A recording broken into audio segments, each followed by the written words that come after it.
나는 그날 결혼 생활 25년 동안 단 한 번도 보지 못했던 장면을 마주했다. 이혼한 지 겨우 일주일.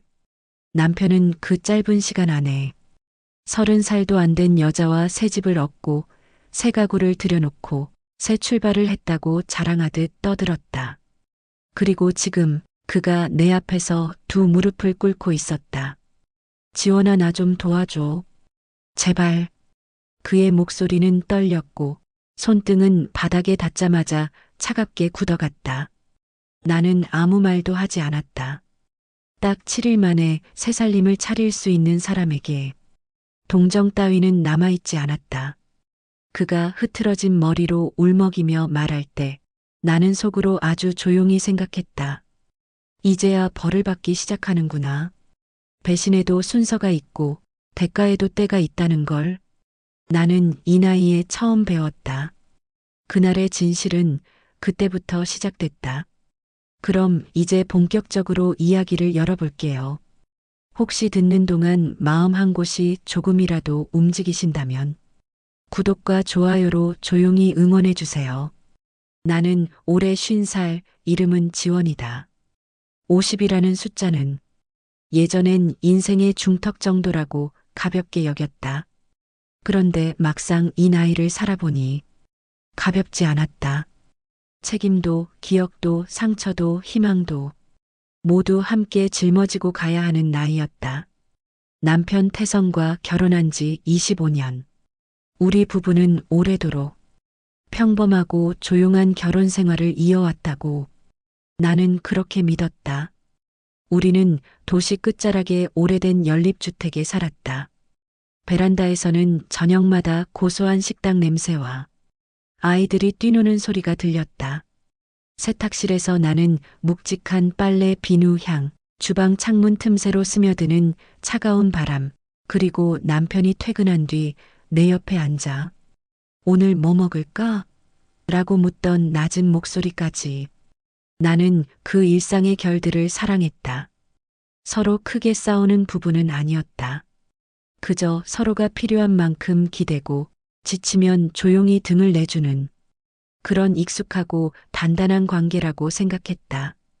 정말 그랬다고 나는 끝까지 믿었다. 남편에게서 이상한 기미를 느낀 건 지난 봄의 끝자락이었다. 그날 아침 남편은 식탁에 앉아 계란 프라이를 칼로 자르다 말고 젓가락을 멈춘 채 멍하니 창밖을 바라보고 있었다. 왜 그래요? 내가 묻자 그냥 피곤해서 라며 대충 웃어넘겼다. 하지만 나는 알 수 있었다. 그의 눈빛이 예전과 다르다는 것을. 투명하게 보이던 시선이 이상하게 흐릿해져 있었다. 마치 다른 세계를 바라보고 있는 사람처럼.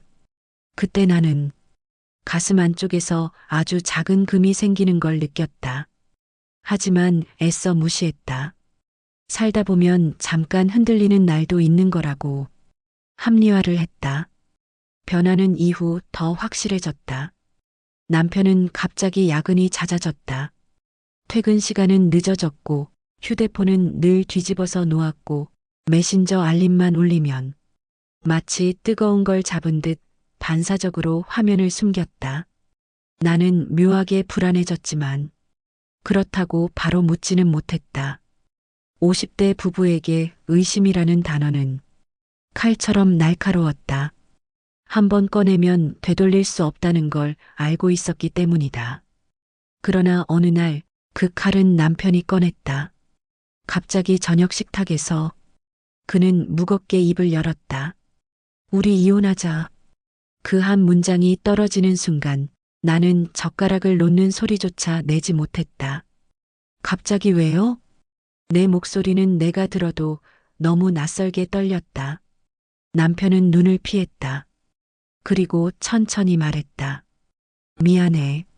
나 다시 살고 싶어졌다. 다시 살고 싶다? 그 말은 누군가 생겼다는 말과 같은 의미였다. 나는 더 묻지 못했다. 말해봤자 듣고 싶은 대답은 나오지 않을 테니까. 우리는 그렇게 한 달도 안 돼 이혼 서류에 도장을 찍었다. 서류를 제출하던 날, 남편은 놀라울 정도로 담담했다. 나는 그 표정이 참 잔인하게 느껴졌다. 그리고 그로부터 7일 후, 나는 그 사실을 알게 됐다. 남편이 30 초입의 여자와 새 아파트를 얻었다는 사실, 거실에 새 가구를 들여놓고 같이 마트에서 식기를 사며 웃고 있었다는 얘기. 그 얘기를 들은 순간 내 몸에서 무엇 하나가 뚝 하고 떨어져 나가는 느낌이었다. 아, 이혼을 원한 이유가 애초에 나 때문이 아니었구나. 나는 그날 베란다에서 한참을 서 있었다. 발바닥 아래 차가운 타일이 심장까지 얼리는 것 같았다. 숨을 들이쉴 때마다 남편이 떠난 자리에 남은 공기마저 낯설게 느껴졌다. 그리고 그 순간 아주 조용히 그러나 확실하게 내 안에서 무언가 깨어났다. 이대로 끝낼 수는 없다는 마음. 누군가에게 빼앗긴 내 시간. 내 나이 50의 절반을 바친 결혼. 그 모든 것에 대한 대답을 반드시 받아야겠다는 결심. 그때의 나는 아직 몰랐다. 이 감정이 앞으로 어떤 일들을 불러올지. 하지만 한 가지는 분명했다. 나는 절대 그냥 끝내지 않을 거라는 것. 이혼 후 일주일. 남들은 한창 흔들릴 시기라고 말했지만 나는 이미 너무 차분했다. 상실감이 아니라 이상하게 가라앉은 고요 속에 잠겨 있었다.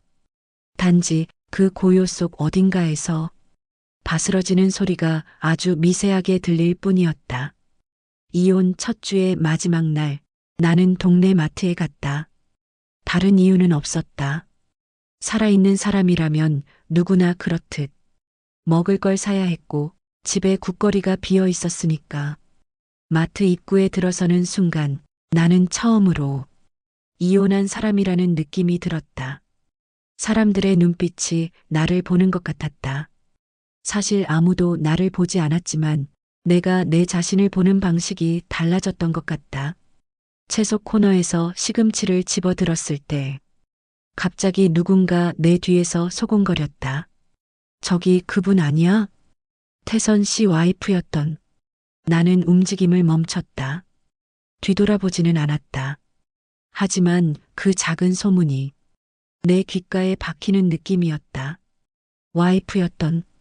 그 단어가 마치 오래된 유리잔에 금이 가듯 내 뼛속으로 스며들었다.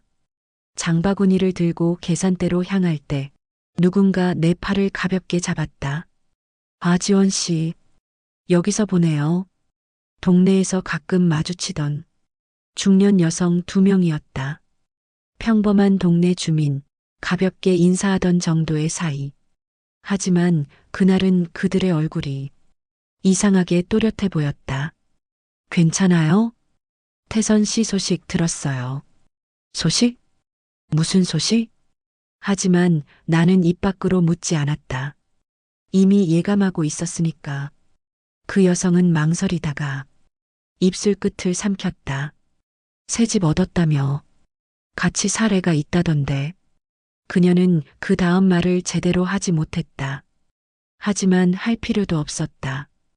이미 내 가슴 아래로 얼음 같은 것이 내려앉았기 때문이다. 나는 짧게 웃었다. 네, 알아요. 그 짧은 대답은 마치 벽에 걸린 액자 속 말처럼 현실감이 없었다. 사람들은 내 표정에서 분노나 충격을 찾았을 것이다. 하지만 나는 아무것도 느껴지지 않았다. 마치 내 감정의 스위치가 일시적으로 꺼진 것처럼.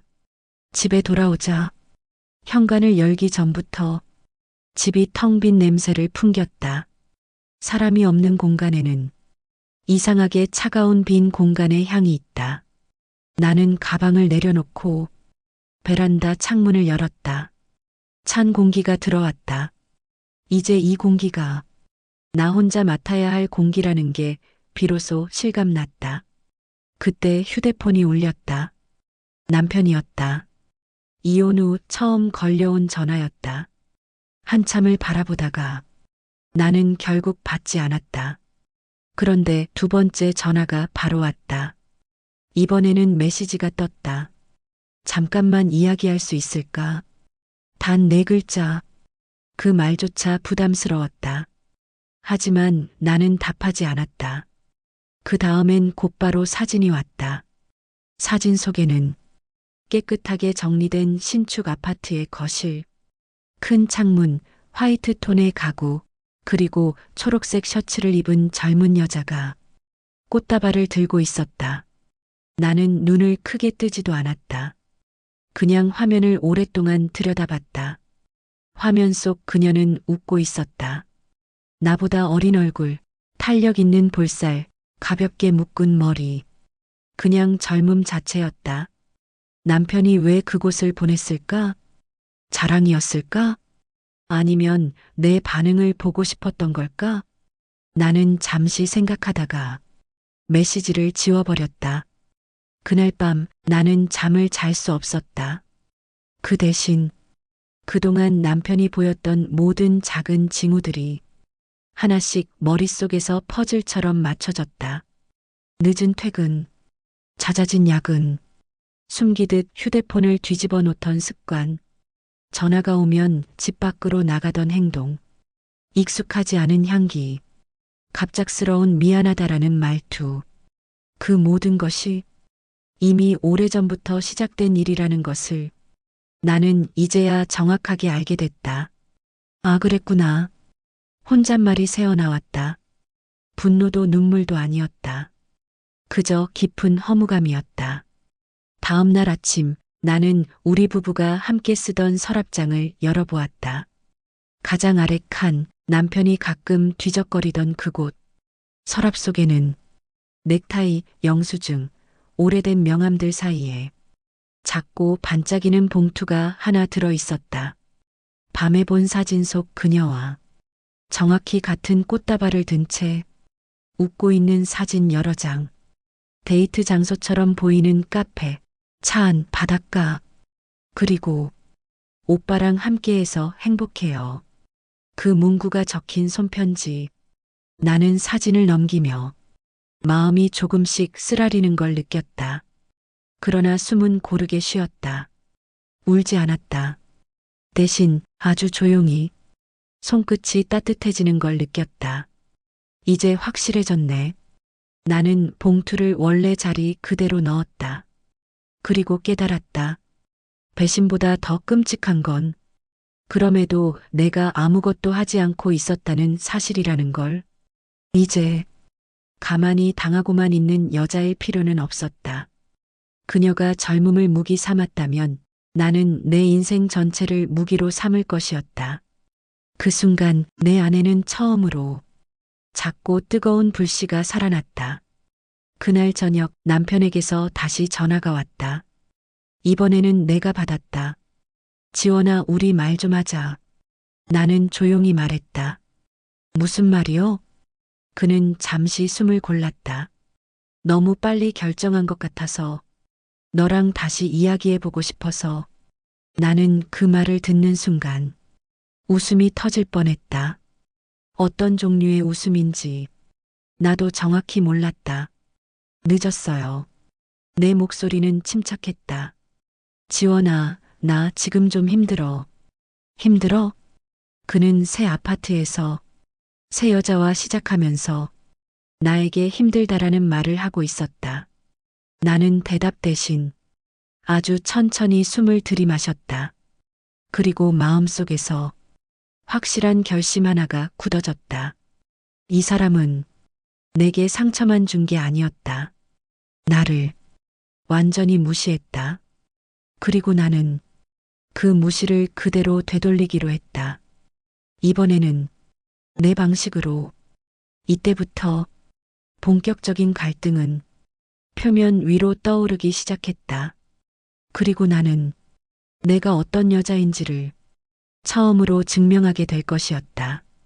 이상하게도 진짜 시련은 이혼 도장을 찍은 날이 아니라 그 후에 시작됐다. 서류 한 장에 도장을 찍는 건 생각보다 별일 아니었다. 볼펜으로 이름을 쓰고 도장을 꾹 눌러 찍으면 그게 끝이었다. 하지만 사람들의 입과 눈, 그리고 시간 속에서 천천히 변해가는 관계들은 종이에 찍힌 도장처럼 쉽게 지워지지 않았다. 이혼 후 나는 직장을 그만두지 않았다. 나는 동네 초등학교 앞에 있는 작은 학습지 교사였다. 아이들 집을 다니며 한글과 기초 수학을 가르치고 그 집 현관에서 나는 국 냄새, 세제 냄새, 먼지 냄새, 그리고 각 집마다 조금씩 다른 살아있는 냄새를 맡는 일을 했다.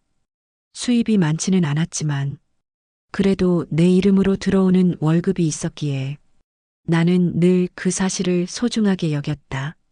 하지만 이혼 후 처음으로 수업을 나간 날 아이 엄마의 눈빛은 전에 보던 그것과 달랐다. 아이고 선생님 고생 많으시겠어요. 그 말은 분명 위로였는데 내 귀에는 이혼한 여자에게 건네는 일종의 거리를 둔 동정처럼 들렸다. 나는 억지로 웃었다. 괜찮아요.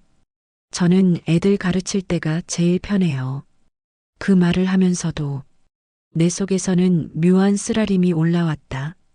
이제부터 나는 어디를 가도 이혼한 사람으로 불리겠구나. 배우자가 있는지 묻는 칸에 없음을 쓰는 건 어렵지 않았다. 하지만 사람들의 머릿속에 내 옆이 항상 빈 사람으로 찍히는 건 생각보다 많이 아렸다. 진짜 상처는 뜻밖의 곳에서 날아왔다. 어느 날 중학교에 다니는 우리 아들 민수에게서 연락이 왔다. 엄마, 오늘 아빠한테 전화 왔었어. 나는 잠시 멈칫했다. 그래, 뭘 하셔? 민수의 목소리는 어딘가 어른스럽게 건조해져 있었다. 주말에 아빠 새 집 한번 와보래. 인사할 사람 있다고. 그 한 문장을 듣는 순간 내 머릿속에서 누군가 형광등 스위치를 껐다 켠 것처럼 깜빡거리는 느낌이 들었다. 인사할 사람? 응. 그냥 나중에 얘기하자, 엄마. 민수는 더 이상 말하고 싶지 않은 듯 대화를 급히 끝냈다. 나는 휴대폰을 쥔 채 한참을 가만히 서 있었다. 우리 집 부엌 창문으로 흐릿한 햇빛이 들어와 식탁 위에 얼룩처럼 번지고 있었다. 인사할 사람, 굳이 말하지 않아도 누군지 알 것 같았다. 그 주말 민수는 아빠 집에 다녀왔다. 저녁 무렵 집에 돌아온 민수는 평소보다 말수가 적었다. 신발을 벗는 동작도 어딘지 모르게 무거워 보였다. 다녀왔어. 그 한마디를 남기고 들어가던 아이를 나는 붙잡지 못했다. 잠시 후 민수가 방에서 나와 물을 마시다 문득 입을 열었다.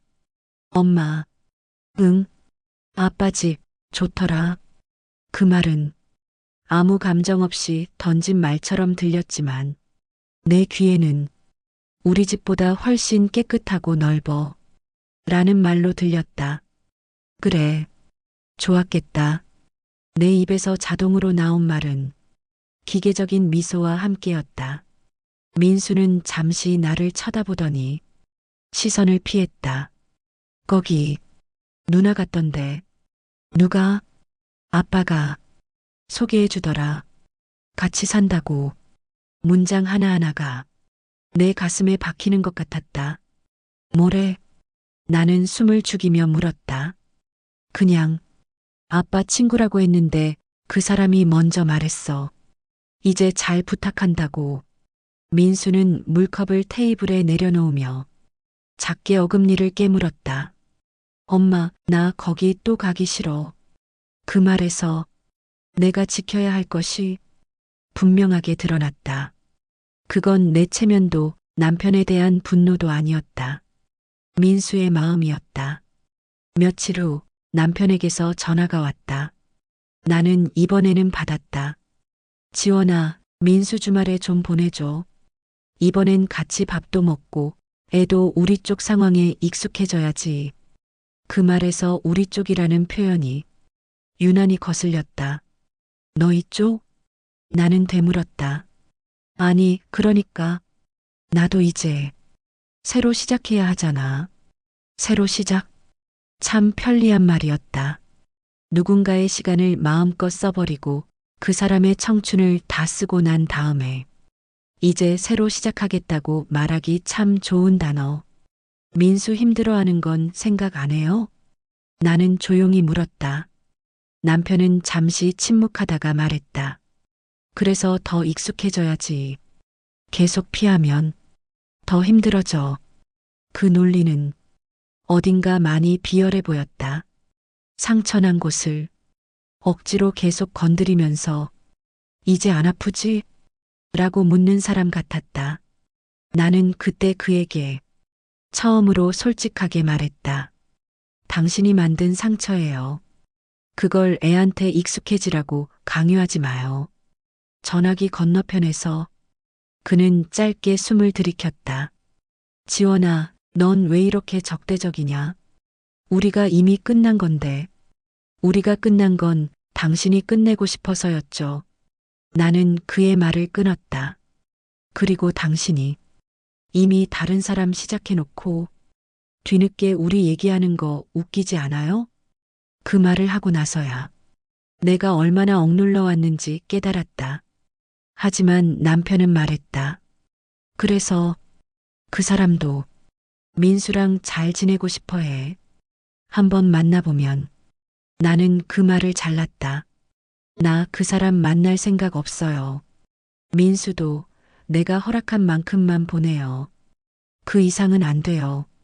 통화는 그 말로 끝났다. 하지만 현실은 그 뒤에도 계속됐다. 내가 더 힘들어진 건 사실 사람들의 시선 때문이었다. 이혼 소식은 얼마 가지 않아 동네 전체에 퍼졌다. 슈퍼에 가도 시장에 가도 길을 지나가도 누군가 나를 힐끔힐끔 쳐다보는 기분이 들었다. 저 집 아저씨 이혼하고 바로 새 애인이랑 산다더라. 요즘 그런 사람들 많대. 근데 아내분은 어떡하냐? 나이도 애매한데. 그런 말들이 내 없는 자리에서 오갔겠지. 그러다 어느 날 나는 정말 예상치 못한 곳에서 마주치게 되었다. 그 여자와 학습지 수업을 마치고 버스를 타려고 정류장으로 걸어가던 길이었다. 날씨는 묘하게 따뜻했고 길가의 벚꽃은 거의 다 지고 있었다. 꽃잎이 젖은 아스팔트 위에 붙어 포장지를 덕지덕지 붙인 상자처럼 보였다. 그때 앞에서 걸어오던 두 사람 중 한 명의 목소리가 내 귀에 너무 익숙하게 들어왔다. 오빠, 오늘 저녁에는 내가 할게요. 오빠는 쉬어요. 그 말투, 그 호칭, 그리고 그 옆에서 조용히 웃고 있는 남자의 옆 얼굴. 태선이었다. 나는 걸음을 멈췄다. 그리고 숨을 죽였다. 그 옆에 있던 여자는 사진 속에서 봤던 그대로였다. 초록색 셔츠 대신 오늘은 연한 베이지색 원피스를 입고 있었고 긴 머리를 하나로 묶어 올린 채 입술에 옅은 립스틱을 바르고 있었다. 멀리서 봐도 내 나이와는 다른 결의 빛이 났다. 피부, 걸음걸이, 웃음소리, 그리고 주변 공기를 차지하는 방식까지. 나는 길 가장자리에 멈춰서서 두 사람을 지나치게 놔두려 했다. 그냥 지나가게 두고 내가 먼저 모른 척하는 게 서로에게 덜 피곤한 일이라고 생각했다. 하지만 그때 우리 사이를 지나가던 바람이 엉뚱한 장난을 쳤다. 그 여자의 손에서 작은 종이봉투 하나가 미끄러져 떨어졌다. 안에는 무엇인가 유리병이 들어있는지 맑은 부딪히는 소리가 났다. 나는 반사적으로 몸을 숙여 그 봉투를 집어들었다. 그 순간 그 여자의 눈과 내 눈이 마주쳤다. 짧은 순간이었지만 참 길게 느껴졌다. 아, 감사합니다. 그녀가 웃으며 말했다. 그 웃음은 예의 바르고 밝고 생각보다 순진해 보였다. 그리고 그 옆에서 태선이 나를 발견했다. 지원아. 그의 얼굴에서 한순간에 피가 가시는 게 보였다. 나는 그제야 봉투를 그 여자에게 건네며 짧게 말했다. 조심해서 다녀요. 그리고 바로 옆길로 걸음을 돌렸다. 아무 말도 더 하고 싶지 않았다. 그 자리에 서 있는 것만으로도 심장이 땅으로 꺼지는 느낌이었으니까. 뒤쪽에서 태선이 나를 부르는 소리가 들렸다. 지원아, 잠깐만. 나는 멈추지 않았다. 그 여자가 그를 붙잡는 목소리가 들렸다. 오빠 가지 마요. 그냥 다음에 얘기해요. 그 말이 내 등에 꽂혔다. 오빠 가지 마요. 나는 나도 모르게 입술을 꽉 깨물었다. 피맛이 느껴졌다. 따뜻하고 씁쓸한 맛. 나는 그 맛 때문에라도 눈물이 나지 않았다. 대신 가슴속 깊은 곳에서 무언가 서서히 모양을 갖추기 시작했다. 집에 돌아와서 나는 한동안 아무것도 하지 못했다. 부엌 의자에 앉아 창밖만 멍하니 바라봤다. 멀리서 아이들 웃음소리가 들리고 어딘가에서 고기 굽는 냄새가 올라왔다. 세상은 평소처럼 잘 돌아가고 있었다. 오직 내 안에서만 모든 것이 부서져 내려가고 있었다. 문득 테이블 위에 놓인 달력을 보았다. 이혼 도장을 찍은 날, 빨간 동그라미로 표시된 그날. 그 아래 일주일 뒤에 작게 적힌 글씨, 민수 아빠 집 방문. 그리고 그 아래 오늘 날짜. 나는 펜을 집어들어 오늘 날짜 위에 검은색으로 굵게 X자를 그었다. 오늘 여기서 떨어졌다. 나지막이 혼잣말을 했다. 울음이 나지 않는 게 더 이상할 정도였다. 그런데 이상하게도 눈물은 한 방울도 나오지 않았다. 그 대신 머리가 너무 맑아졌다. 이제는 내가 뭘 해야 하는지 조금씩 보이기 시작했기 때문이다. 절망의 바닥이라는 건 의외로 조용했다. 사람들은 바닥을 쳤다고 하면 대단히 요란한 일을 떠올리지만 실제로는 그렇지 않았다. 아무도 모르게 내 안에서 조용히 떨어지는 소리, 작게 쿵 하고 닿는 느낌, 그리고 그 뒤에 찾아오는 이상할 만큼의 고요. 나는 그 고요 속에서 처음으로 복수라는 단어를 떠올렸다. 그것은 영화 속에서 보던 극적인 복수가 아니었다. 누군가를 망하게 한다거나 상대의 삶을 뺏어버리겠다는 식이 아니라 그들이 가장 가볍게 여긴 것, 가장 대수롭지 않게 넘기려 한 것, 그게 얼마나 무거운 것이었는지 끝까지 보여주는 것. 내가 그에게 바친 시간, 젊음, 꿈, 희생. 그리고 지금 내 옆에 남은 건 나 하나뿐이라는 사실. 이 모든 걸 이용해서 나는 나만의 방식으로 대답을 해줄 생각이었다. 아직 구체적인 방법은 떠오르지 않았다. 하지만 한 가지는 확실했다. 나는 더 이상 당하고만 있는 사람이 되지 않을 거라는 것. 그리고 언젠가 지금 바닥에 주저앉아 있는 이 시간이 내 복수의 출발점이 될 것이라는 걸 나는 어렴풋이 알고 있었다. 그날 밤 나는 잠들기 전에 스스로에게 조용히 말했다. 기다려. 조급해하지 말고 확실하게 천천히 갚아줄 거야. 그 말을 끝으로 나는 처음으로 눈을 감았다. 분명 그날은 내 인생에서 가장 깊게 부서진 날이었다.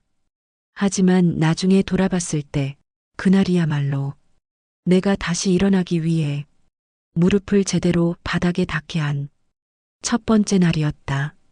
절망이라는 건 그냥 무너지는 것이 아니었다. 무너진 뒤 그 다음 날의 아침도 결국은 오기 마련이었다. 그날 아침은 기묘할 만큼 조용했다. 햇빛이 베란다 커튼 틈을 통해 들어오며 바닥에 옅은 금빛을 깔아놓았는데 나는 그 빛을 멍하니 바라보며 문득 이렇게 생각했다. 이제 나는 어떤 사람이 되지? 이혼 후 처음 맞는 평범한 아침이었다. 하지만 어제와는 완전히 다른 의미였다. 어제는 무너진 날이었다면 오늘은 바닥에서 손을 짚고 천천히 몸을 일으키는 날이었다. 그날 오후 나는 일부러 사람 많은 카페에 갔다. 백송포에서 가장 번화한 거리 쪽 창가가 예쁜 카페였다. 새롭게 생긴 가게라. 젊은 사람들로 붐볐다. 나는 카페 테이블에 앉아 핸드폰을 꺼내 들었다. 남편의 번호를 스크롤해 내려가며 잠시 손을 멈췄다. 그 번호를 지울까 말까? 지우는 건 쉬웠다. 하지만 지워버리면 얻을 수 있는 정보가 사라졌다. 나는 관찰이 필요했다. 감정이 아니라 현실적으로. 그래서 번호를 지우지 않았다. 대신 그와의 대화를 전부 폴더를 만들어 따로 저장했다. 그리고 제목을 적었다. 정리해야 할 목록. 사람이 변화할 때는 작은 행동부터 달라지기 마련이다. 나는 그날 이후 매일 아침 일기를 썼다. 다짐이 아니라 기록이었다. 오늘 느낀 것. 분노는 약점이다. 상대가 원하는 건 내가 흔들리는 모습. 그러니 감정을 드러내지 않을 것. 내가 가진 것. 민수, 25년의 결혼 생활, 남편의 직업, 재정, 습관, 약점. 이건 모두 나만 아는 정보다. 나에게 없는 것. 조급함을 조심할 것. 이 다짐이 내 복수의 첫 단계였다. 복수라는 건 단숨에 던지는 돌이 아니었다. 불이 꺼진 연탄처럼 천천히 달아오르는 것이었다. 며칠 후 민수가 학교를 마치고 돌아오며 말했다. 엄마 아빠가 이번 주말에도 오라는데 가지 말래? 나는 잠시 생각하다가 말했다. 그래. 이번 주는 가지 말자. 민수는 안도의 표정을 지었다. 그 표정을 보는 순간 내가 왜 이 싸움을 시작하려는지 더 분명해졌다. 내 복수는 남편에게만 하는 것이 아니었다. 나와 민수, 우리 둘의 삶을 지키기 위한 것이었다. 나는 그때 처음으로 내 복수에 명확한 형태가 생겼다고 느꼈다. 이건 감정이 아니라 정당한 대응이었다. 나는 이제부터 남편이 어떤 행동을 하는지, 어떤 삶을 살고 있는지 알아야 했다. 그래서 조심스럽게 움직이기로 했다. 먼저 남편의 회사 근처를 찾아갔다. 정확히 말하면 회의실이 보이는 카페 자리를 잡았다. 그곳에서 3시간을 앉아서 지켜봤다. 왜? 인간이라는 건 평소 행동을 보면 앞으로의 행동도 예측할 수 있기 때문이다. 그리고 나는 그날 아주 작은 단서를 하나 얻었다. 남편은 회사에서 새 여자와 메시지를 주고받는 것에 조금의 거리낌도 없었다. 화면이 반짝일 때마다 그의 입가에는 작은 미소가 걸렸다. 나는 그 얼굴을 창가 유리에 비친 내 눈을 통해 바라보았다. 그 표정은 결혼 생활 25년 동안 나에게 한 번도 보여준 적 없는 얼굴이었다. 차라리 그랬다. 그 표정 하나로 내 마음속 미련이 산산이 부서졌다. 사랑은 끝났고 이제 남은 건 계산뿐이었다. 다음으로 나는 그의 재정 상태를 확인했다. 그는 그동안 나에게 많은 걸 말해주지 않았지만 나는 알고 있었다. 어떤 통장에서 급여가 나오는지, 부채가 어디 있는지, 연금은 어떻게 적립되어 있는지. 남편은 본인이 똑똑하다고 생각했지만 그는 늘 같은 방식으로 살았다. 은행은 항상 같은 은행, 신용카드도 같은 종류, 계좌 이동도 거의 하지 않았다. 그건 나에게 유리했다. 나는 아무 말 없이 한 페이지씩 정리해 나갔다. 그의 소득, 지출, 적금, 그리고 그가 새살림을 차리며 사용한 비용들. 빠르게 나오는 돈은 언젠가 문제가 된다. 그는 지금 사랑에 취해 있었지만 나는 알았다. 사랑은 오래가도 2년 짧으면 한 계절이었다. 그 뒤에 남는 건 현실뿐이라는 걸. 복수를 위해서는 사람의 성격도 이해해야 했다. 남편 태선은 충동적이었다. 장기 계획을 못 세웠고 감정이 앞서면 무조건 실행하는 타입이었다. 그리고 무엇보다 자존심이 강했다. 자존심이 강하다는 건 약점이 크다는 뜻이었다. 특히 남들이 보는 내 모습에 취약했다. 나는 그 점을 잊지 않았다. 나중에 내가 해야 할 행동 중 어느 부분은 그 자존심을 건드릴 필요가 있었다. 그러던 중 뜻밖의 정보가 굴러들어왔다. 학습지 수업을 가던 어느 집에서 아이가 말했다. 우리 엄마가 그러는데 태선 아저씨 여자친구 데리고 다니다가 회사에서도 말 나왔다던데요? 나는 놀라지 않았다. 하지만 웃음이 났다. 세상에서 제일 빠른 건 빛과 소문이었다. 그리고 나는 깨달았다. 내가 움직일 필요도 없었다. 그 사람은 이미 자기 손으로 스스로를 무너뜨리기 시작하고 있었다. 그저 방향을 조금만 밀어주면 됐다. 그날 밤 나는 다이어리에 이렇게 적었다. 복수는 서두르지 않는다. 상대가 무너지는 속도에 내 호흡을 맞춘다. 나는 이제 이혼한 여자가 아니다. 경험이 있는 여자다. 계획을 세울 줄 아는 여자다. 그리고 무엇보다 버티는 사람이다. 며칠 뒤 남편에게서 또 연락이 왔다. 지원아, 요즘 민수 너무 멀어지는 것 같아. 우리 셋이 같이 밥 한번 먹자.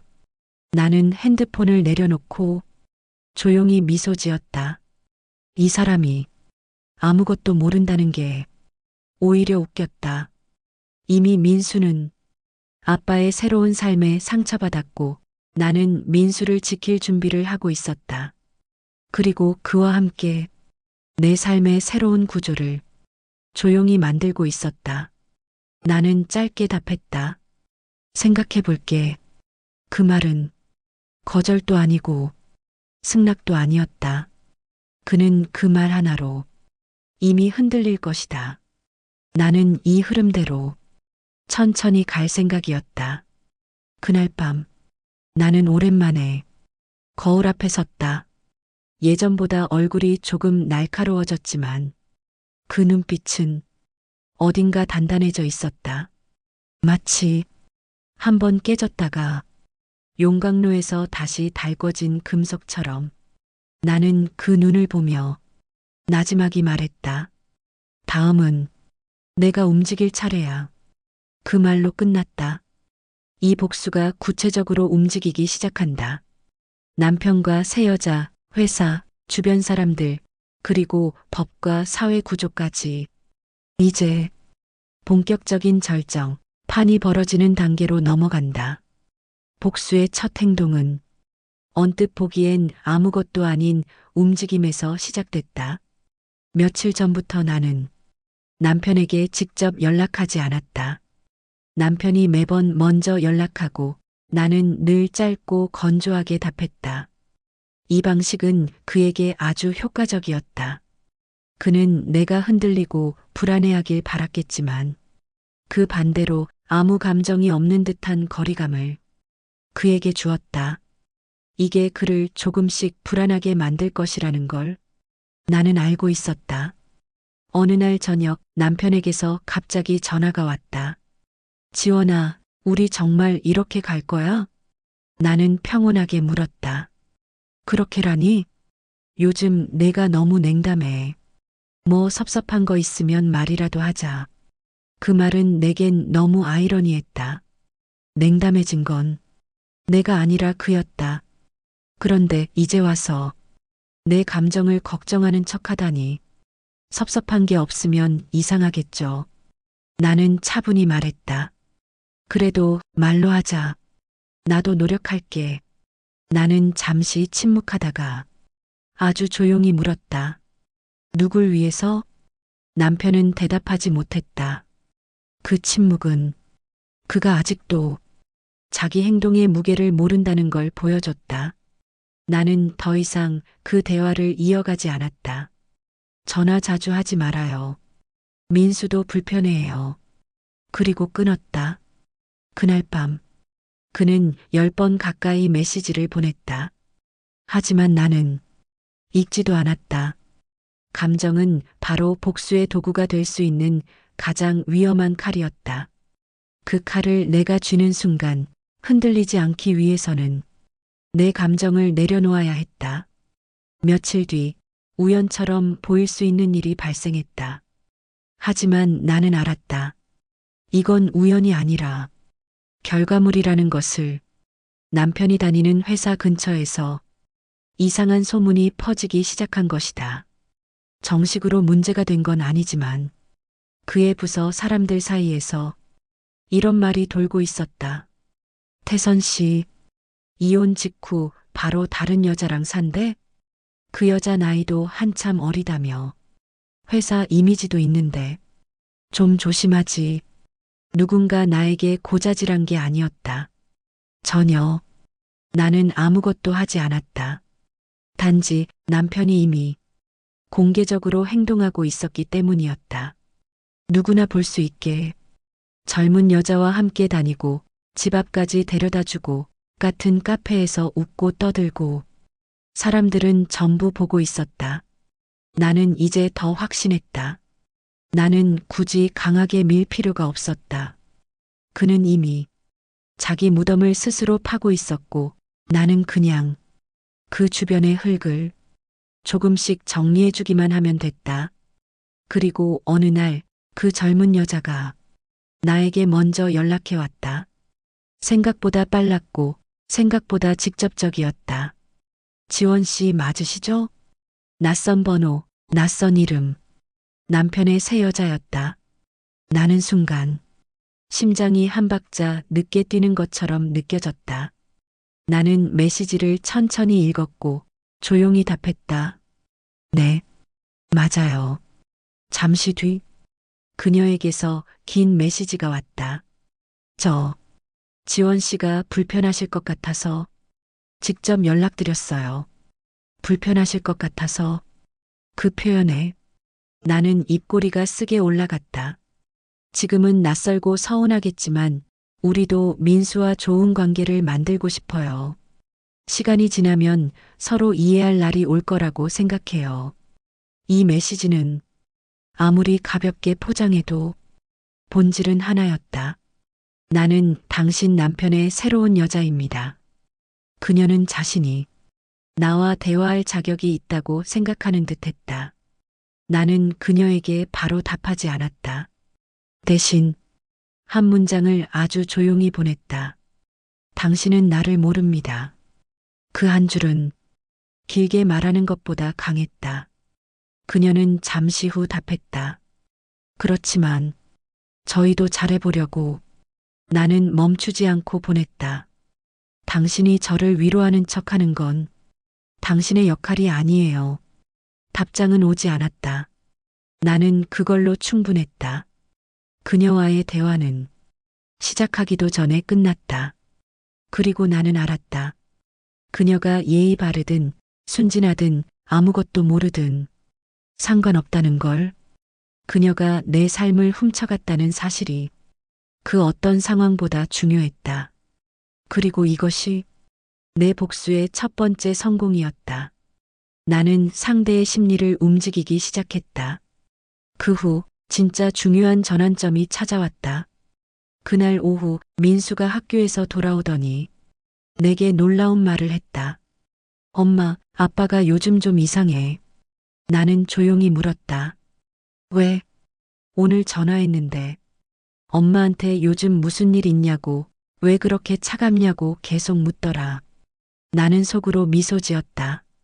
아무것도 하지 않은 내가 남편을 흔들고 있었다. 그것이 복수의 첫 징조였다. 남편은 내 반응이 없다는 사실에 점점 불안해지고 있었다. 내가 화를 내고 소리치고 울면 그는 안심했을 거다. 아, 얘 아직 나한테 감정이 있구나. 하지만 내가 아무 반응을 하지 않자 그는 두려워하기 시작했다. 불확실성은 사람을 가장 무너뜨리는 감정이기 때문이다. 며칠 뒤 회사에서 일이 터졌다. 남편이 회의 도중 팀장에게 호되게 질책을 받았다는 소문이 돌았다. 결혼 생활 25년 동안 단 한 번도 회사 문제로 혼난 적 없었던 사람인데 지금은 집중을 못하고 실수를 하고 보고서를 빼먹고 왜? 당연했다. 그의 머릿속은 지금 온통 나로 가득 차 있었기 때문이다. 내가 왜 아무 말도 하지 않는지, 왜 연락을 안 받는지, 왜 무표정하게 지나치는지. 그는 그걸 견딜 수 없었다. 그리고 그날 밤 그는 결국 나에게 왔다. 집 초인종이 울렸다. 나는 천천히 문을 열었다. 그리고 그 모습을 보았다. 수척한 얼굴, 다 내려앉은 어깨, 마치 제자리를 잃은 사람처럼 눈에서 방황이 드러난 표정. 지원아, 잠깐만 이야기하자. 나는 아무 말도 하지 않았다. 그는 더 다급해지며 말했다. 왜 이렇게 달라졌어? 뭔가 하고 있는 거야? 그 말은 그가 이미 내 움직임을 두려워한다는 뜻이었다. 나는 아주 천천히 말했다. 아무것도 하고 있지 않아요. 그리고 바로 이어서 덧붙였다. 아직은요. 그 말은 그의 가슴에 정확히 꽂혔다. 태선의 표정이 흔들렸다. 그리고 그 순간 나는 깨달았다. 진짜 복수는 크게 폭발하는 게 아니라 상대가 스스로 무너지도록 천천히 방 안에 산소를 빼는 것과 같다는 걸. 그 사람이 스스로 쪼그라들고 스스로 깨닫고 스스로 불안에 잠식될수록 나는 더 강해지고 있었다. 결정적인 반전은 그 다음 주에 찾아왔다. 평소 조용하던 새 여자가 갑자기 SNS에 남편과 찍은 사진을 올린 것이다. 바닷가에서 찍은 셀카, 새 아파트에서 케이크 자르는 사진, 둘이 손잡고 걷는 사진. 그것도 해시태그까지 붙여서 해시태그 새로운 인생, 해시태그 새 출발, 해시태그 행복한 우리 둘. 그는 분명 그런 공개를 원하지 않았을 것이다. 그의 성격을 누구보다 잘 알고 있으니까. 그리고 예상대로 그날 이후 남편은 흔들리기 시작했다. 회사에서 사람들의 시선은 더 차가워졌고 상사들은 그를 위험 요소로 보았다. 그리고 새 여자는 그 사실을 모르고 SNS에 계속 사진을 올렸다. 내가 손끝 하나 까딱하지 않아도 남편의 삶은 조금씩 기울기 시작했다. 나는 그걸 조용히 지켜볼 뿐이었다. 그리고 그날 밤 나는 또 노트에 적었다. 복수의 핵심은 내가 움직이지 않는 것일 때도 있다. 상대가 스스로 던진 칼날에 스스로 베이도록 판을 만들어 두는 것. 그 후 남편은 나에게 어떤 부탁을 해왔다. 지원아, 내가 요즘 좀 힘들어. 나는 멈추지 않고 말했다. 그건 당신이 만든 결과예요. 그는 잠시 침묵했다. 그래도 내가 도와줄 수 있지 않나? 나는 웃음이 났다. 25년 동안 내가 그의 뒤를 묵묵히 지탱해줬던 날들이 머릿속을 스쳐갔다. 그리고 지금 그는 또다시 나를 기반 삼아 서려고 했다. 나는 천천히 말했다. 아직 내가 할 수 있는 게 없어요. 하지만 나는 그에게 마지막으로 이렇게 덧붙였다. 곧 있을 거예요. 그의 얼굴이 굳어졌다. 그리고 그때부터 복수는 더 이상 시작이 아니라 실행 단계로 넘어갔다. 남편의 무너짐은 폭발처럼 단번에 오지 않았다. 그 대신 비가 새듯 아주 조금씩 연속적으로 흘러넘쳤다. 직장에서의 실수, 새 여자의 과한 SNS 노출, 민수의 거리감, 그리고 나의 침묵. 그 모든 것이 그의 어깨 위에 쌓이기 시작했다. 그러던 어느 날 밤 남편에게서 메시지가 왔다. 지원아, 잠깐만 얘기할 수 있을까? 제발. 나는 대수롭지 않게 답했다.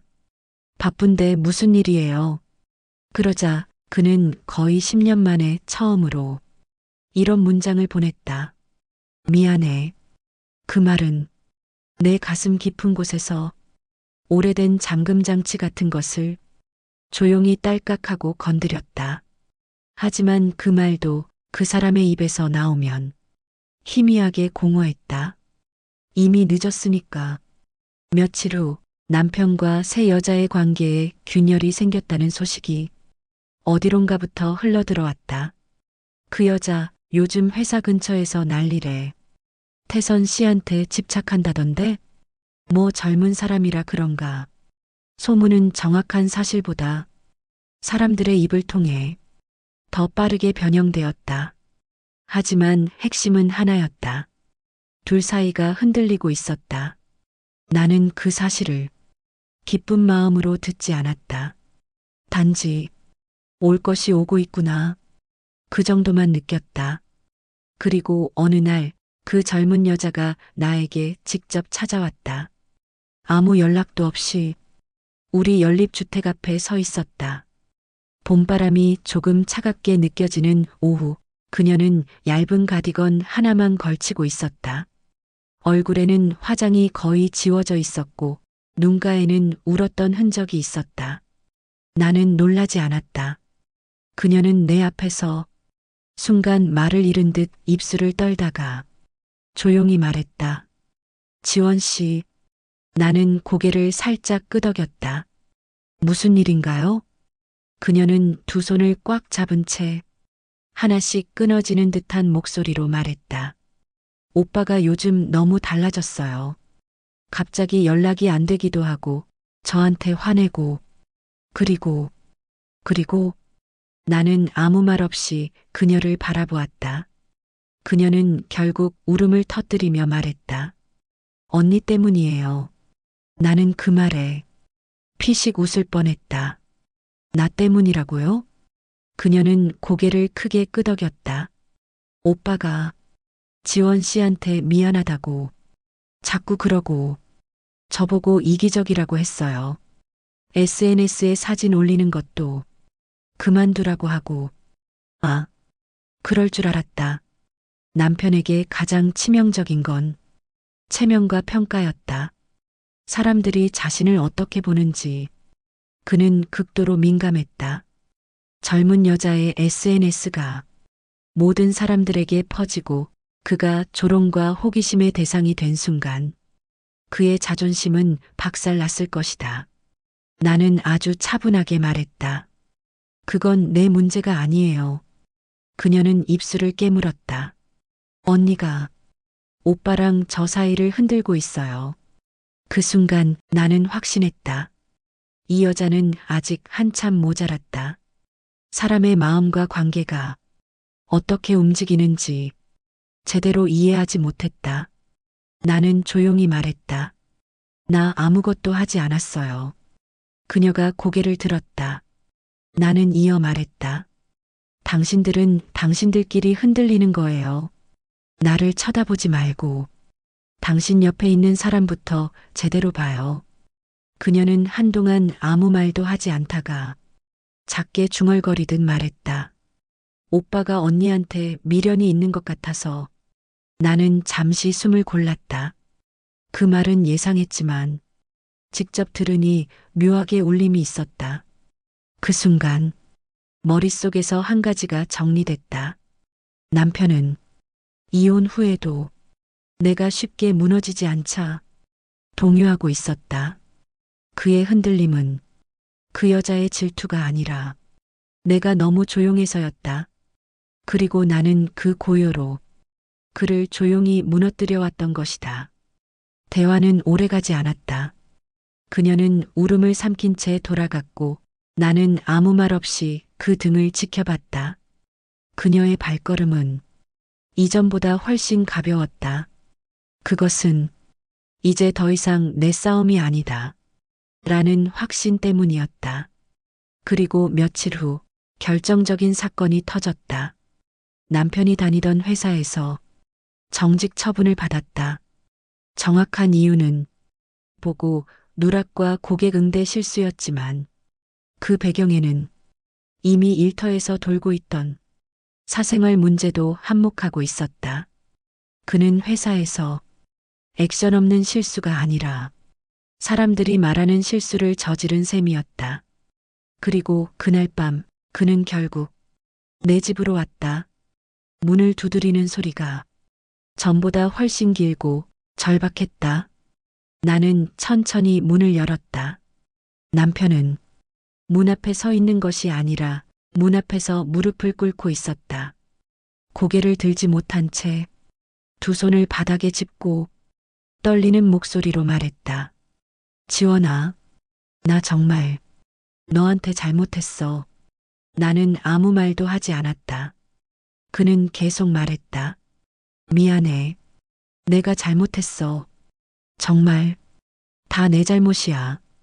그의 어깨가 흔들리고 눈물이 멀리서 봐도 기름처럼 번져 있었다. 그 모습은 내가 25년 동안 한 번도 보지 못한 얼굴이었다. 그리고 이 장면이 언젠가 내가 마음속에서 상상했던 가장 강렬한 복수 중 하나였다. 하지만 생각보다 마음이 시원하지는 않았다. 나는 그를 보면서 문득 깨달았다. 사람이 무너지는 건 언제나 이렇게 보잘것없다는 걸. 내 상처를 준 사람도 결국 이 정도였다. 나는 아주 조용히 말했다. 일어나요. 그는 멍하니 나를 보았다. 내가 당신을 미워해서 이렇게 된 게 아니에요. 그는 아무 말도 못했다. 나는 천천히 말을 이어갔다.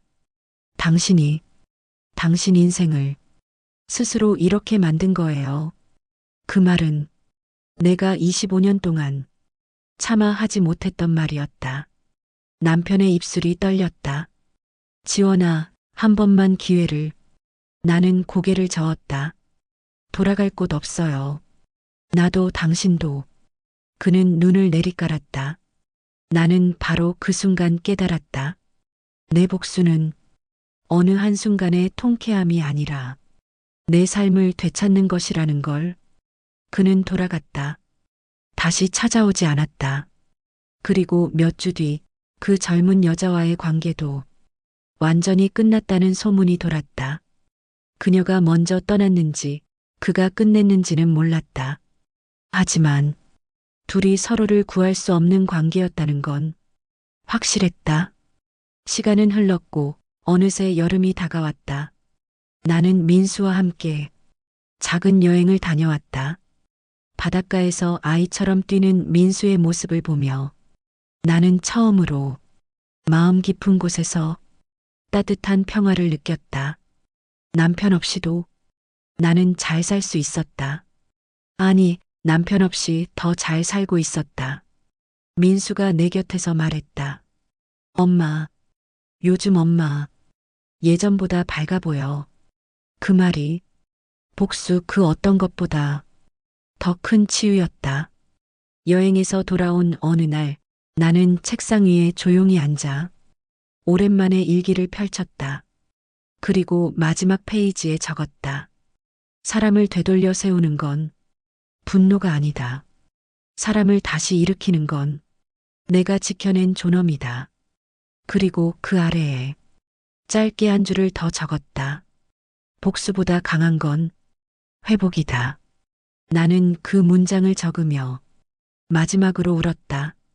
슬픔이 아니라 마침내 모든 것을 비웠다는 안도의 눈물이었다.